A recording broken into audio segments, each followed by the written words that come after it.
thing from green taxes to encouraging recycling. Well, now the author Naomi Klein, famous for her international bestseller No Logo and other works, suggests the problem is much wider and requires a far more radical solution. The title of her new book gives a clue. This changes everything. Capitalism versus the climate. And you're with me now, Naomi. Is that really the issue? You can't have the capitalist society that we have most of the world now and really act on climate change.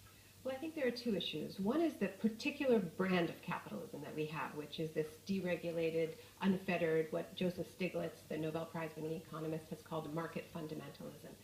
That presents a conflict with climate change because in order to respond to climate change, we need to break a lot of those rules. We need to invest in the public sphere, for instance, which conflicts with the logic of austerity. We need to regulate large corporations, and that also presents a conflict. There are also conflicts with certain free trade rules, which I get into in depth in the book. So part of it is just timing, that climate change landed on our laps in the late 1980s at the moment of triumph for this ideology.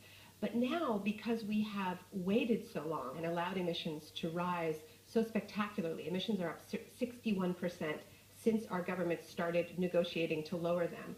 So what that means is that we now face what Michael Mann, a famed climate scientist, calls a procrastination penalty.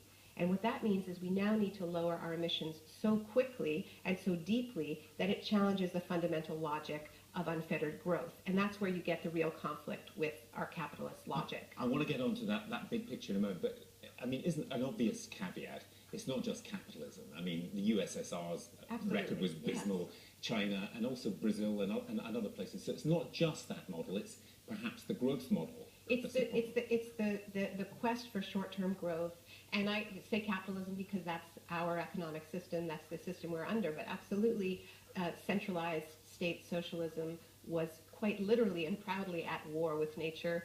Mao declared war on nature quite openly. So no, that's not the solution. And indeed you have countries that call themselves 20th century socialist countries like Venezuela or Bolivia that are still stuck in this extractivist model. So we really need a paradigm shift where we have a much more strategic economy. We contract the parts of our economy that are in conflict with natural boundaries and expand those parts that are already low carbon, as well as invest in the new green economy. But can I say to you something that somebody actually in Scotland during the Scottish referendum said to me? I asked him, is it Scotland's oil, is it Britain's oil, or is it Shetland's oil, which is the island of Shetland? He said, no, it's the oil company's oil. And his thought was, there are global forces which are much bigger than individual governments. It's not just the governments, because actually governments are quite weak across the Western world in particular. Well, this is a byproduct of the ideology I referred to earlier. Our governments have become much weaker.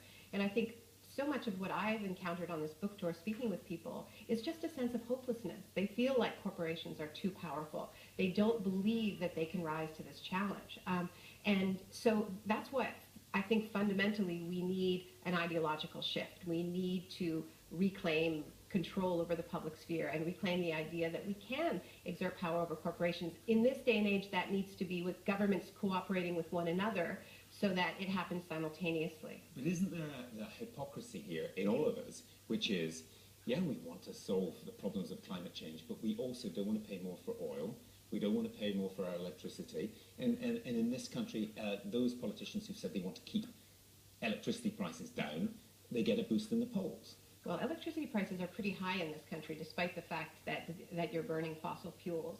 I don't think that it is just hypocrisy that we all want to be burning fossil fuels. We don't have good choices, and this is. We don't want to pay more, though, do we? Well, I'm not sure we should be paying more. I mean, at least when we're talking about fossil fuel companies, we're talking about the most profitable sector on Earth. No company in the world has ever made more than ExxonMobil, and I think part of the way in which we've had this conflict is that we have tried to use gentle market mechanisms to address climate change that have systematically passed the costs onto consumers, which in turn has created a backlash against climate action. And I don't think that people are opposed to responding to climate change, but they are opposed to having more burdens passed on to them. You know, they already bailed out the banks. They don't feel like bailing out the oil companies, nor should they, which is why, you know, in the book I talk about how I use a case study of Richard Branson, who in 2006 made a very splashy announcement that all of the profits from his airlines and trains, because they were contributing to climate change, were going to be diverted to fighting climate change and developing a green fuel. He said $3 billion in the next 10 years. And my researchers and I did an audit of this, and we found that he's really nowhere near reaching this target. In the meantime, he's launched 3 new airlines. His carbon emissions are up by 40%. But the reason I use him as a case study is because his original idea was good. We do need to get larger shares of those fossil fuel profits, whether it's airlines, whether it's oil companies, gas companies, and we need to use that money because our governments don't have enough of it to invest in the next economy, but it won't be done voluntarily. But when you quoted Joseph Stiglitz at the start of the market fundamentalism, another way of looking at that is that one of the reasons why the bond market is so powerful is, for example, is it dictates whether governments will rise and fall. You know, we see what happens in France. If it doesn't do what this kind of golden straitjacket suggests you should do, if you don't play within the rules, people bet against your currency, they bet against your economy, and you're in trouble. So the politicians have a real problem. It's not very easy for any of them to solve. Well, and this is why the model thus far has been for governments to cooperate and do it in tandem with one another.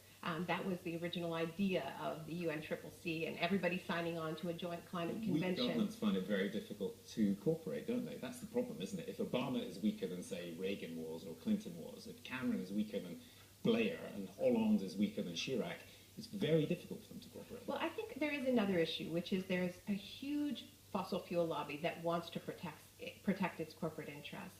And the climate movement has so far failed to really galvanize masses of people in support of these kinds of policies, precisely because they aren't seen as just. So that is beginning to change. You know, we saw 400,000 people on the streets of New York City during the last UN Climate Summit. That was historic. You know, before that, the largest climate demonstration had been in 2009 during the Copenhagen Summit. It was a quarter of the size, and it was really a march of NGOs. Whereas in New York, it was a march of people, many of them low income, many of them workers, who had had their homes lost during Hurricane Sandy. So they felt this very viscerally. But also people who saw tremendous hope and promise in a new green economy where they could get better jobs. It represented the possibility of a more equal society.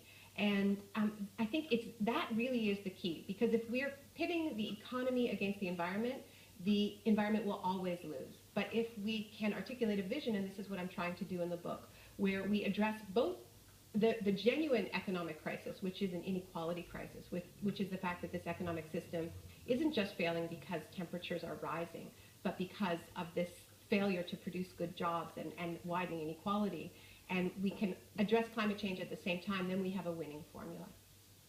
Naomi Klein, thank you very much for talking to us. Thank you. The book again, This Changes Everything, Capitalism versus the Climate. Thank you. And I